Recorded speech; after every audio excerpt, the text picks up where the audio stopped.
Hello दोस्तों, good morning. Welcome to this session. इस session में हम लोग गिट एंड गिटहब के बेसिक कॉन्सेप्ट के बारे में जानेंगे एकदम नॉर्मल भाषा में, जैसे कि गिट क्या है, गिटहब क्या है, and relationship between Git and GitHub. Git and GitHub same है और डिफरेंट है, इसके बारे में जानेंगे। फिर हम types of version control system, version control system के टाइप्स कितने होते हैं, अलग अलग सब के बारे में फुल जानेंगे। तो फर्स्ट हम लोग व्हाट इज गिट, गिट क्या है, गिट के बारे में जानते हैं। गिट एक सॉफ्टवेयर है which is free and open source, एक फ्री और ओपन सोर्स है। और Git is distributed version control system भी है। तो उसके कुछ बेनिफिट्स हैं, गिट के कुछ बेनिफिट्स हैं, जैसे कि इजीली कैन ट्रैक फाइल, कुछ कमांड यूज करके हम लोग इजीली ट्रैक कर सकते हैं फाइल को।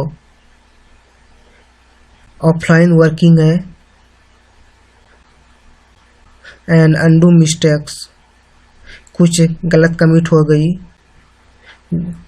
कुछ गलत कमिट कर दिए कुछ, तो हम लोग एक नेक्स्ट स्टेज से प्रीवियस स्टेज में हम लोग इजीली कुछ कमांड यूज करके हम लोग इजीली अनडू कर सकते हैं कोड को। ये कुछ बेनिफिट्स हैं।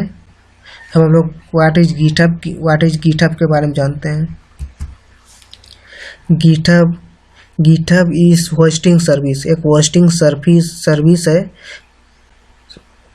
To upload repository and folder online. Repository को रखने के लिए जो सर्वर पे रखते हैं तो वो गिटहब है। जैसे गिटहब आप गिटहब यूज कर लो, बिटबकेट यूज कर लो, तो ये एक होस्टिंग सर्विस है जो कि होस्टिंग करने के लिए यूज होता है।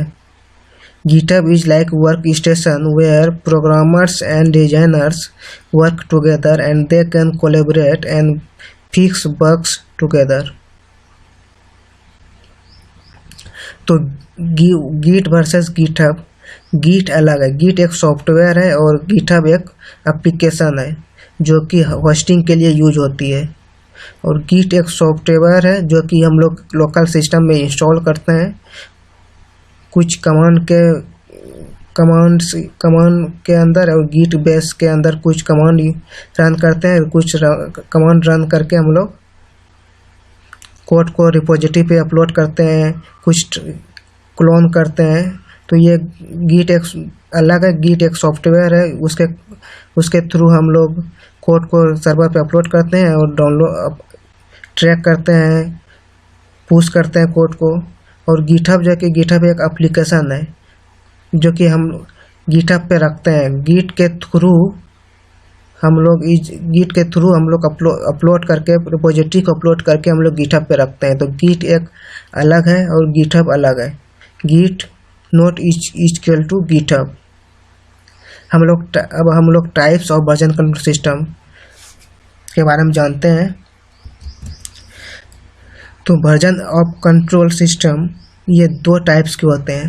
फर्स्ट होते हैं सेंट्रलाइज वर्जन कंट्रोल सिस्टम और दूसरा distributed version control system.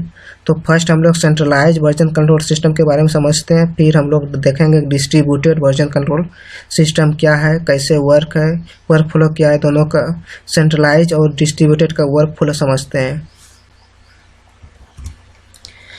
Centralize version control system, centralize version control system का वर्क फ्लो ये है, ये एक रिपोजिटरी है जो कि एक सर्वर पे रखा हुआ है, सर्वर पे। और ये सब कोई कैसे देख पा रहे हैं, PC1, ये PC2 और ये PC3, ये सभी ये जो सर्वर पे रिपोजिटरी है इस रिपोजिटरी से कनेक्टेड है थ्रू ऑनलाइन तीनों ये जो है ये कनेक्टेड है। ये हर एक कोई कोड एक्सेस ले रहे हैं, कुछ चेंजेस कर रहे हैं, चेंजेस करके कोड कमिट कर दे रहे हैं। PC2 भी सेम अपना कोड चेंजेस कर रहे हैं अपने और कोड कमिट करते हैं। PC3 भी अपना कोड चेंजेस कर रहे हैं based on the it's requirement के अनुसार ये कोड चेंजेस करना है। कोड चेंजेस करके ये अपना कोड को कमिट कर देना है। और ये सभी जो है कि ये सभी हमेशा ऑनलाइन रहते हैं। हमेशा जब भी काम करना स्टार्ट करेंगे इस रिपोजिटरी पे, तो हमेशा ये सब कोई ऑनलाइन होंगे। सब कोई जैसे अगर PC1 अगर काम करना स्टार्ट किए तो PC1 को ऑनलाइन रहना पड़ेगा, तभी ये कोड एक्सेस कर पाएंगे इस सर्वर से। अगर PC2 अगर काम करना स्टार्ट किए तो ये भी ऑनलाइन होंगे नेट के थ्रू, तभी ये कोड को एक्सेस कर पाएंगे। विदाउट इंटरनेट ये कोड को एक्सेस नहीं कर पाएंगे। तो इसमें मेन डिसएडवांटेज ये है,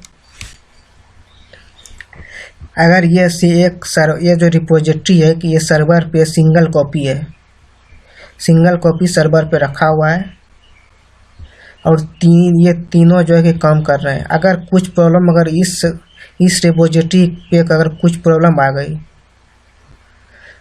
तो हम लोग बैकअप नहीं ले पाएंगे, क्योंकि किसी के पास इसका मेन ये एक ही सिंगल कॉपी है, किसी के पास दूसरी कॉपी है नहीं कि हम वहाँ से हम लोग बैकअप ले सकते हैं।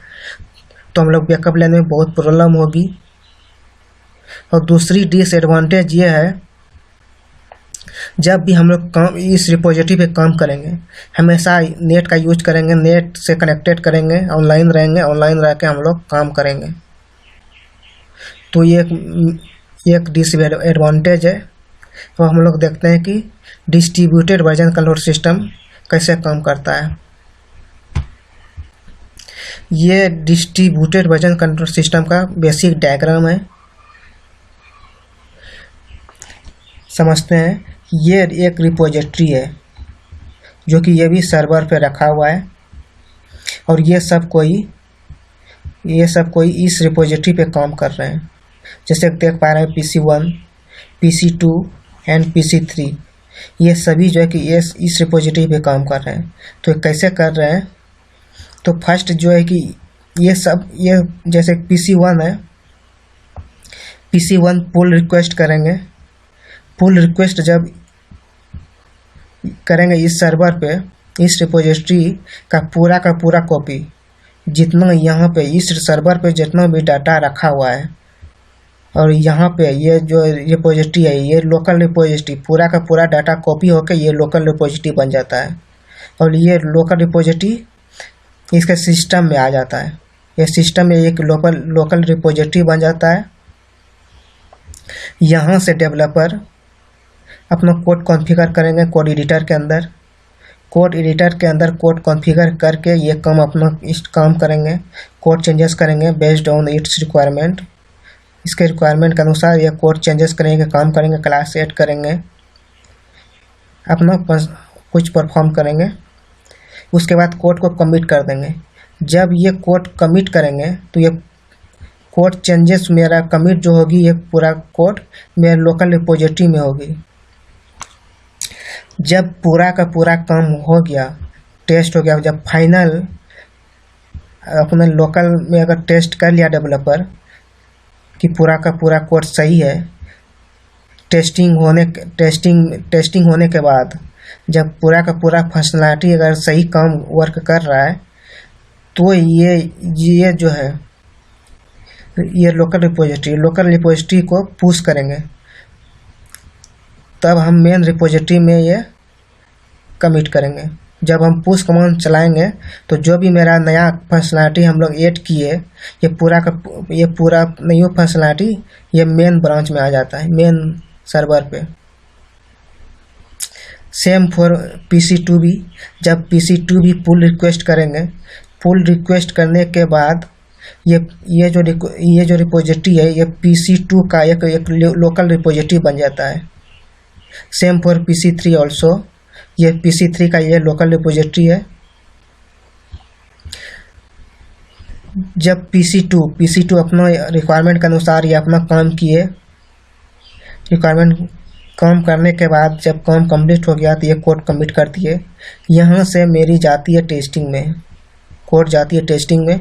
यहाँ से कोड टेस्ट हुआ, पूरा बग्स जो भी है पूरा फिक्स हो गया। पूरा जब कोड फाइनल हो गया कि अब पूरा कोई बग मतलब पूरा का पूरा ये मेरा जो कोड है, ये मेरा कोड मेन ब्रांच में जाने के लिए तैयार है। तो यहाँ से हम लोग पुश करेंगे।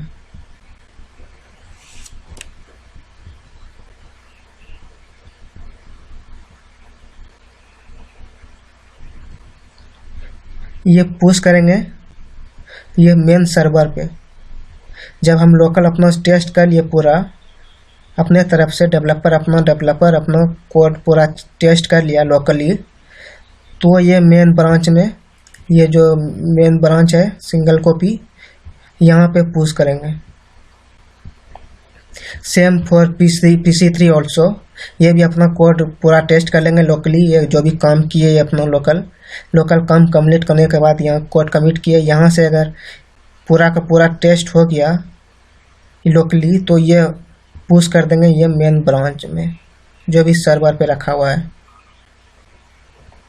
तो ये main advantage distributed version control system के अंदर मेन एडवांटेज ये है, अगर ये सर्वर पर जो रिपोजिटरी है अगर कुछ प्रॉब्लम आ गई, अगर यहाँ पे अगर कुछ प्रॉब्लम आती है, तो मेरे पास PC1 के भी पास बैकअप है, PC2 के भी पास बैकअप है और PC3 के पास भी सेम कॉपी है। जो भी है यहाँ पे पूरा का पूरा इसके पास भी है, इसके पास भी, इसके पास है। बस डिफरेंट ये है, यहाँ से जब पुल लेने के बाद ये जो एक्स्ट्रा काम किया ये इसके पास है। ये जब तक ये अपना कोड यहाँ से पुश नहीं करेंगे तो ये इसका चेंजेस नहीं आएगा। तो ये नया जो ये चेंजेस किए PC1, ये इतना अंतर है, ये इसके पास ही है। जो PC2 जो अपना काम एक्स्ट्रा किए ये इसके पास ही है। न्यू जो भी न्यू चेंजेस किए जब ये पुश करेंगे तो ये जो जितना भी चेंज किए हैं प्लस प्रीवियस जितना कोड है ये पूरा का पूरा यहाँ पे आ जाता है। तो मेरे पास पूरा PC1 के भी पास है, PC2 के पास भी, PC3 के पास भी बैकअप है। तो हम लोग कहीं से भी बैकअप लेके हम फिर से कोड को ला सकते हैं। और दूसरी अगर बाय मिस्टेक अगर PC1 का भी, PC1, PC2, PC3 किसी एक का भी अगर सिस्टम, ऐसा तो होगा नहीं कि तीनों का एक ही बार से सिस्टम खराब हो जाएगा। अगर किसी एक होगा तो किसी का एक ही होगा। बाय मिस्टेक अगर होगा नहीं, अगर हो गया बाय मिस्टेक अगर हो गया तो फिर भी मेरे पास PC2 है, PC3 है, ये दोनों में से किसी से हम बैकअप ले सकते हैं। और तीसरी मेन एडवांटेज ये है, हमेशा हम लोग को ऑनलाइन नहीं रहना पड़ता है। एक बार हम लोग कनेक्ट हुए, यहाँ से पुल रिक्वेस्ट लिए, पुल रिक्वेस्ट लेने मेरा पूरा एक लोकल रिपोजिटरी बन जाता है। ये पूरा लोकल रिपोजिटरी से हम काम करना स्टार्ट करेंगे, कोड कमिट करेंगे अपना लोकली विदाउट इंटरनेट, बिना ऑफलाइन हम लोग काम करेंगे। तो हम लोग को हमेशा ऑनलाइन नहीं रहना पड़ेगा। तो ये एक बहुत बड़ा एडवांटेज है। अभी गिट जो है, गिट एक डिस्ट्रीब्यूटेड वर्जन कंट्रोल सिस्टम ही है, इसलिए मार्केट में बहुत इम्पोर्टेंट है गिट अभी पढ़ना। तो इस वीडियो में इतना ही। अब नेक्स्ट वीडियो में हम लोग गिट इंस्टॉल करेंगे और सेटअप करेंगे। उसके बाद फिर कुछ कमांड के बारे में जानेंगे, बेसिक कमांड के बारे में, गिट का बेसिक कमांड यूज करेंगे। आज के लिए इतना ही। Thank you.